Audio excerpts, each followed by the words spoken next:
नमस्कार, मी रेखा बेगडे। सतर्क महाराष्ट्र या वेब पोर्टल आणि वृत्तवाहिनीची संपादिका आपल्या सर्वांचे मनापासून सहर्ष स्वागत करत आहे। माजी महापौर योगेश बहल यांच्या बंगल्याजवळ गंगा स्काय बिल्डिंग समोर गायीच्या गोठ्याला आग लागली। या आगीमध्ये 8 गायी व 1 वासरू भाजले आहे। अग्निशामक दलाच्या जवानांनी आग विझवून गायीला बाहेर काढण्यात यश मिळवले। पिंपरी चिंचवड मनपा मुख्य अग्निशमन केंद्रातील जवानांनी प्रत्यक्ष घटनास्थळी जाऊन गोठ्याला लागलेली आग एक अग्निशमन वाहनाद्वारे पाणी मारून विझवली। गोठ्यामध्ये 8 गायी व 1 वासरू आगीमध्ये भाजले होते। जनावरांची सुटका करत असताना एका कामगारास हाताला दुखापत झाली।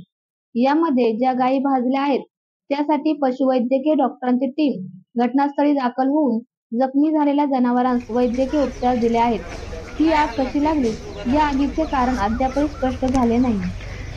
नगर या ठिकाणी श्री योगेश बहल यांच्या बंगल्याच्या शेजारी गोठा आहे, त्या गोठ्याला आग लागलेली आहे।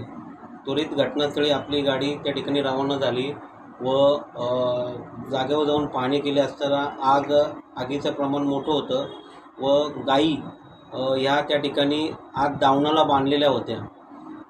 तर त्या ठिकाणी आपण जाऊन पाण्याच्या साहाय्याने मॉनिटरच्या साहाय्याने पाणी मारून त्या ठिकाणी आग पूर्णपणे विझवली व ज्या गायी आहेत त्याला दावणातनं आपण त्या सोडवलेल्या आहेत। एकूण किती गायी होत्या तिथे? एकूण त्या ठिकाणी 9 गायी होत्या आणि 1 वासरू, त्यात 1 वासरू होतं। कशी कंडिशन आहे त्या गायींची आता? गायी ह्या भाजलेल्या आहेत, परंतु आम्ही त्या ठिकाणी डॉक्टरांना बोलवून पुढील त्यांच्यावरती उपचारासाठी डॉक्टरांच्या टीमला त्या ठिकाणी प्राचारण केलं व त्यांच्या ताब्यात आपण त्या गायींना दिलेलं आहे। या आगीचं कारण कळू शकले का?